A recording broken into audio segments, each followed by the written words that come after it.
નમસ્તે, હું પરેશ દોલતરામ જ્ઞાનચંદાણી.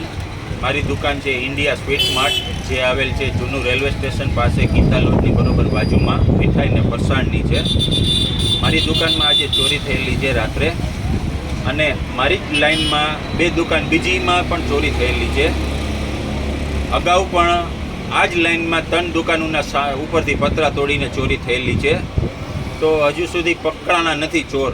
અમારી ફરિયાદ જે તે સમયે થઈ હતી તે સમયે બી કરેલી છે અને આજે પણ કરેલી છે. તો હજી સુધી કંઈ ચોર પકડાણા નથી.